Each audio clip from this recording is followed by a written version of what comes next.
Welcome to MGAC's Inner Voices, a podcast digging into issues of diversity, equity, and inclusion in the architecture, engineering, construction industry.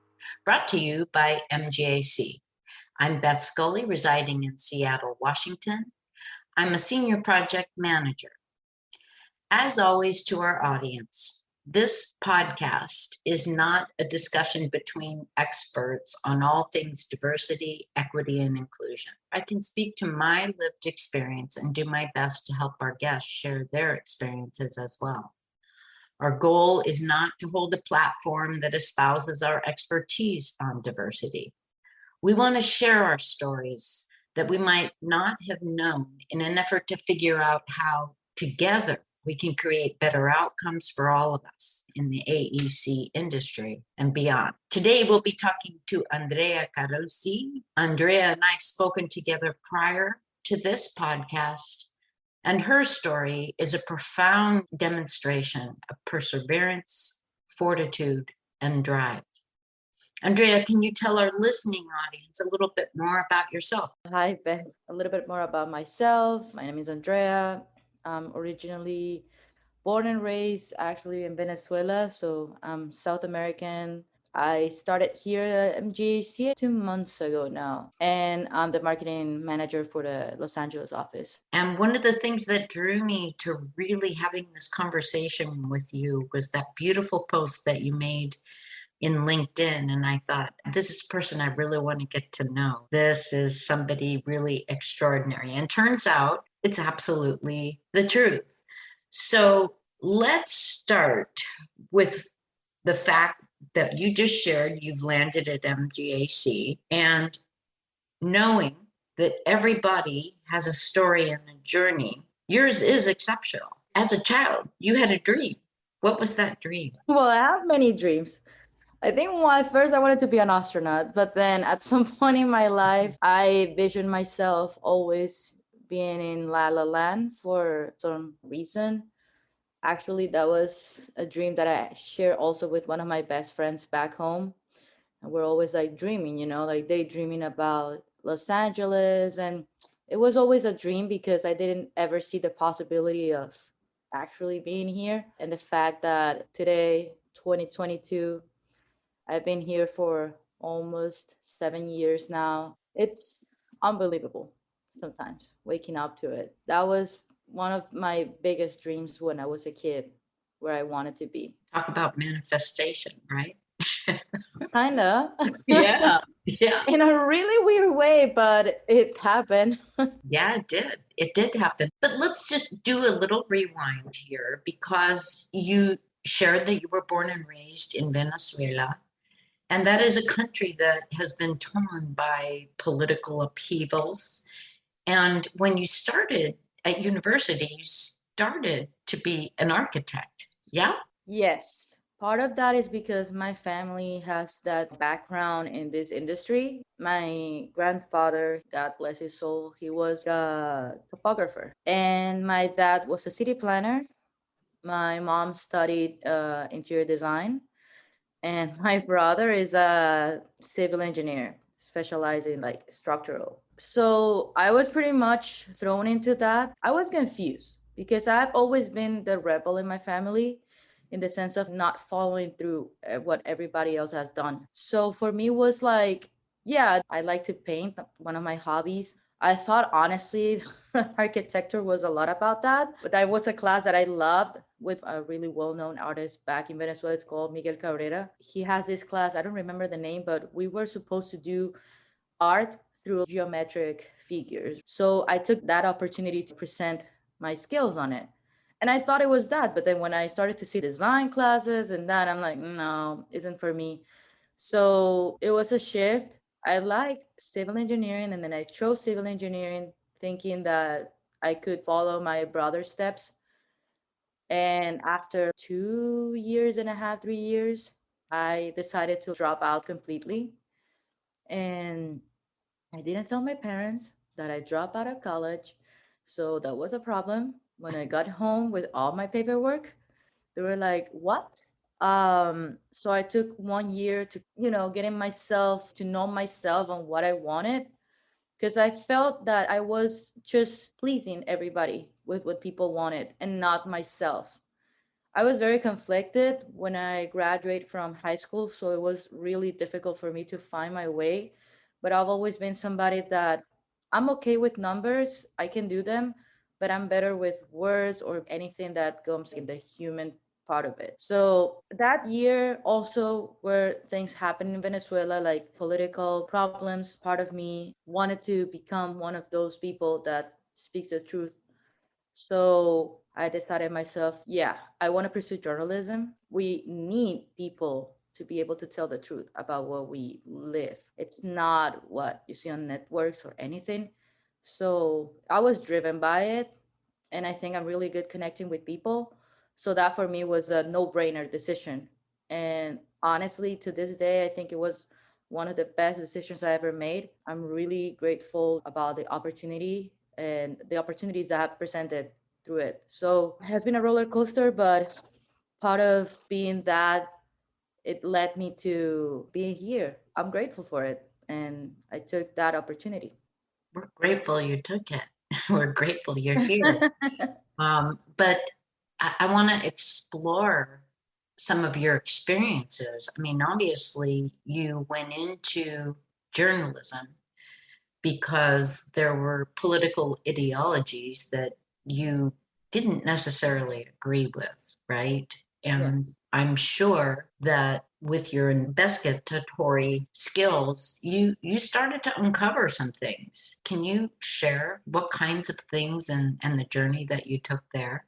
I was always, like I said, a little bit of like the rebellious in my family. Not that my brother always plays safe, but you know how engineers can be, that they're very thoughtful. But I'm not. I was all over the place. I was somebody at that time when I was studying journalism, there was a lot of political issues back home, and there were like protests, problems with professors in the universities that they were not getting paid. So we were protesting, making justice for them. And not only that, for the entirety of the situation of how it was. It for me was unacceptable that we would have to live with cuts of our electricity 7 days a week. You will get the power cut out like 4 hours. So I think it drove people to a point of no return. There was one year, I think it was 2014, that an entire protest got really out of hand.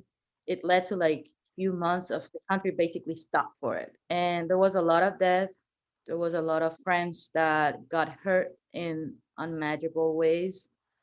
I had also somebody that died, so it was pretty close home for me in that sense. And I was always in it, being at the protest. I mean, you would think that the law enforcement will protect you, but it's kind of different back there. I think people here in the US, it doesn't escalate to like the police brutally attacking them. It has been seen, yes, but not as a common thing back home, that you wouldn't trust the law enforcement to do their job. So basically, they were the ones killing us and throwing everything at us. Same with the military. Every time that I went to one of those protests, it was a problem with my family. My mom would always say, like, put your ID in your mouth because that's the only way that I will be able to identify you. That was really, I mean, somber from her way and say kind of grim. But when this friend died, I understood the complexity of the situation. That I was, yes, defending my political views and also trying to make the country better, because honestly the youth was the future of it. And it saddens me that the entirety of the youth back in Venezuela is mostly out of it because of the situation. People fled, and some are in the same situation as me, that we were forced to leave. And probably if I was still back there, I would have continued to be an activist as I was doing. I was part of an organization back there. But the problem is that anybody that shares like a different ideology to the government, it's a target. And that's a reality. And it continues to happen today, that people that have a different view, or if they share that view publicly, they're going to be pursued. So it's really concerning that a country that wants to proclaim we have a democracy, that's not the reality of it. I was honestly led to a lot of things. Maybe some of things I regret, because it's hard to not be with your family or your people or being home. So I think that I made the right choice pursuing what I pursued, but there were choices that I made that sometimes I reflect and I say, was it okay of me doing that? When I go deep in with myself, but I think everything happens for a reason. I think being in danger back there was the main force that drove me out of the country, especially with my parents saying that as well. It has been hard because you want to be close to your loved ones. And I haven't seen my brother in like 6 years and a half. And whenever I think about my parents, it's like, am I going to see them when they're like completely white haired? And that concerns me because I would love to just like some people here, they have their parents down in Fullerton or whatever, like I'm just gonna drive like 1 hour or 2 hours to see my parents. And the reality is like, no, they're miles away and the communication is not always the best. But I try to take what I can from it. You know, Beth, it has been a roller coaster. I think I have like a lot of scattered thoughts about that time. I just think that putting myself at risk wasn't the smartest choice, but I was driven to do what was right in my head at that time. And it had consequences. And that's, the consequence is me being here. Obviously, you had a lot of passion around it and you had drive and you were young and you made choices and the choices led you here. But I think it would be important for our listeners to understand you came here under political asylum and it was very swift, right? How you Yeah. came here. You want Yeah. to talk a little bit about that and what happened and how? Yeah. It's kind of scary because coming here, knowing that, of course, I cannot go back home, it's not safe. And other people in my family, they have some also problems with the government. So it's not that it was a choice that I could make. It just happened. But it was scary because I'm in this new place. The culture is different. Even though when I landed, I was in Miami, which is a big Hispanic community. But still, I mean, it's a different country. It's not where I'm from. At that time, I was okay with English, but it wasn't like fluent so much, and I was really scared of everything, of like just speaking out or saying something. And it was really bizarre being here with like $400 in your pocket. But the process, it's definitely something that it made me think a lot because it's about being safe. And I'm grateful for it because I think the government here gives the opportunity to people that are in that position to just be safe and be able to have a life here. And, the fact that this has been my place, my home for the past 6 years, I'm grateful for it. It hasn't been easy. I think I had a lot of trauma that comes with my time back in Venezuela, but it wasn't safe anymore. It was fight or flight, as they say. So instead of myself at some point getting killed, I wanted to live. And also my parents decided that. So it was just like arriving here, new new country, new culture, new language. It was a shock, yes, for a couple of months while I started to settle a little bit. It wasn't easy and still a process. I can only imagine, here you were in a country that you were born and raised in, and obviously you could not express the diversity of political opinion without it warranting an attack to your safety. And then you land here. And I'm curious, as you landed here, $400 in your pocket, did you feel as you were making your way that you experienced inclusion, or did you feel like you were discriminated against? Well, some people, if they see me and I didn't talk, they would assume I'm just like white or I might be American or European.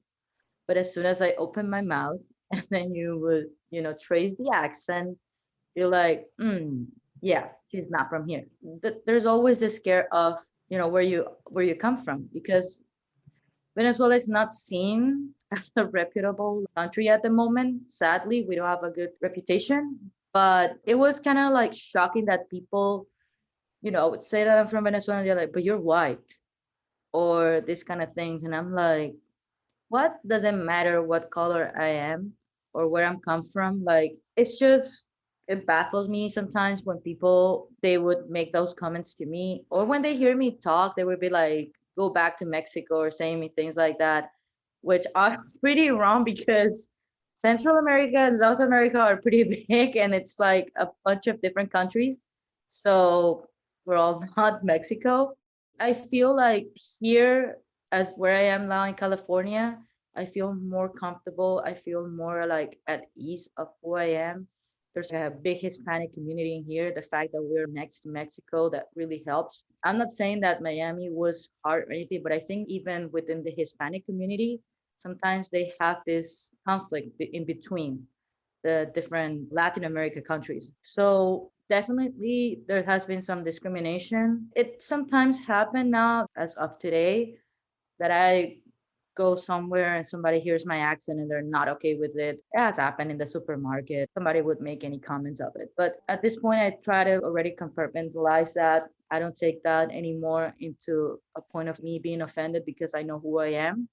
And I think it's interesting that people has background, especially when they're like foreigners, like coming outside of the country and then you meet people here.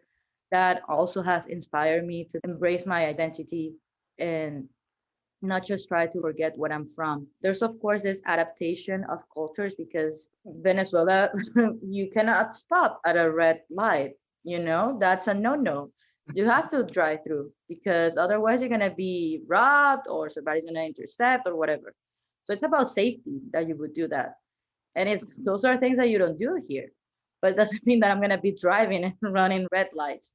But it's about also like how things working here, like trusting the system, trusting law enforcement, thinking that if you have problems, you can always count on law enforcement that would help you. So for me has been this shift of how things were back home and how things are here. It's adaptation. What I say is some people might come here and they would never feel comfortable and they would always have these struggles. For me has been the opposite. I think I've embraced it.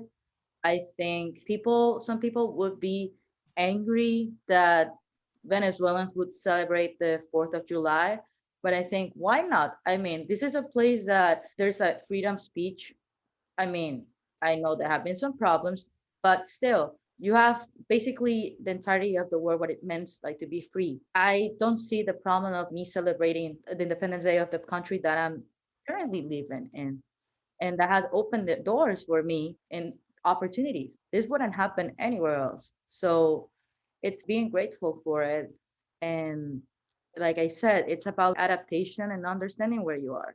So for me, that has been a journey and has been a lot of like understanding sometimes. But again, I'm really grateful for where I am. Like, I'm not going to be depressed. Somebody calls me, go back to Mexico. Don't speak that in here. We only speak English. Don't speak to me in Spanish or with that. I don't take that anymore personal or anything. I think that's just ignorance speaking through. And I think it's beautiful that at least here that I have the opportunity in California, I think there's a mix of different cultures. I really love that. I think LA is really diverse. It's not just only movies and, celebrities. It's a lot of different communities into a big one. So that really makes me feel at ease every day. There's always going to be somebody making comments, but that doesn't take away my essence or my identity. I mean, I'm deeply moved. This is a podcast about diversity, equity, and inclusion, right? And the genesis of it was that we felt like there was a struggle that wasn't being addressed and we weren't tapped into it. And so to listen to what you've come from brings us encouragement that yes, there's a lot of work ahead of us here, but there's a path and there's a way forward as we continue to bring these issues. So I'm wondering from your perspective, as you join the MGAC team and many of our colleagues will listen to this podcast, how can they be allies? To be honest, I feel they already are. I feel the fact of just like embracing and just like having me on the team makes me feel welcome and makes me feel that they are pursuing that. They are striving for diversity. I feel like being understanding, continue to do what they do, for me has been a really great opportunity. I have never felt like this before about a job. For me, it's like waking up and being excited, looking forward to it, and actually connecting with the team. It's great. And I feel like I wouldn't change anything because I think they're doing things right in the right way. And the fact that out of everybody, because probably there were like, other people that were American applying for this position. And the fact that I was taken in consideration, it makes me feel valued to the company and that they want me in their team. I think that there's no right or wrong way for them because I think what MGAC is doing at the moment, it's like embracing everybody's cultures and they're trying to add that into the company. I don't feel like I need to pronunciate my words American or have to have some sort of way when I'm talking or my manners or anything because I have to be certain type of thing. I don't see that happening. And I feel myself at ease whenever I connect with my teammates or whenever I talk to somebody. I don't need to force it. I don't need to be who I'm not, which is great. And I feel like that makes them an ally of myself. It makes it so easy to feel welcome. And it makes it so easy to feel like I matter and that I'm here and that you guys see me as I see you. And I'm also super grateful with this opportunity because I didn't see this coming to me. So I feel like for immigrants, having this opportunity of speaking out, it's saying a lot about MGAC. It's saying a lot about how you care about the diversity that we have within the company, how much you care about this person's background or where they come from or their identity. So I wouldn't change a thing. To be honest, I feel like things are being done the right way. I think, making feel us comfortable to be who we are, it's all that matters. I am sure that everybody that you work with is grateful that you're there, Andrea. And I've appreciated so much listening to the danger of not having diversity, equity, and inclusion. You've come from a country that your political ideology was such that your life was threatened. And I think this platform is meant for us to utilize so that we know and we understand everybody comes from a different political ideology, a different marginalized community. And as we just wrestle with those things together in an honest and frank manner, we're better together. I agree. Yeah. I want to close off here by thanking you. It takes not just the courage and fortitude for what you've done in getting to this country and bringing yourself from a 22-year-old with $400 in her pocket to now a marketing manager residing in LA. And I have to believe that that is such a full circle moment for you. And I hope that it inspires and encourages others around you. I know that it does, but I hope it encourages people who are listening and maybe feel a little bit discouraged in where we are on this path of DE&I in this country to just keep going, to have your strength. So I appreciate you. Being here right now and where I am at MGAC and all the things that I've gone through, because it hasn't been easy. It's like a milestone in my life. I remember when people would ask me like 5 years ago, where did you see 5 years from now? Yeah. And you would say like, I have a house, I have this, but it's about growth. It's about like your personal growth, aside of like all the material things that you want. It's about yourself too and growing. So honestly, it's like never giving up. I think after so many hardships that you will go through, life will always throw something your way that's positive. Success means that you have to go through rough times. But I feel like I've made some kind of success within my career and within my personal growth. When I arrived to LA, I was cleaning bathrooms in a restaurant and just being a cashier and doing all that kind of things that you don't want to do and working from 4 p.m. until like 3 a.m. So that was a reality, even though I have a degree, but I was an immigrant in this country. Nobody knew who I was. Then when they see my university, it's like, what university is that? So there's always a place where you're supposed to be. And for me, that place, being here in LA, being here at MGAC, feeling this motivated and content with my life, it's everything that I need, and the support that I get from my loved ones. It's also the push that I get. Honestly, it's like embrace it and don't give up, because tomorrow is a new day, and you can only control what happens to you on the present. I don't think myself always on the future. I think myself more about like the present and what can I do at the moment, instead of like thinking ahead of it. And it has been a lot about that in my journey. So honestly, like, I don't know who listened to this, but if anybody that would listen in and would feel conflicted with where they are, I get it because I've been there and I know how bad it can be. You have to go through a lot, or you have to go through hell sometimes to see maybe the rewards of it. I wouldn't change anything because it has made me become stronger, braver, and here I am. And I know things will continue to come my way because they always do, but I'm ready for it. And yeah, and whoever feels that way, it's like, know that things will always get better if you continue to push forward and not give up. Don't despair, have hope on yourself, and trust. You are an extraordinary person.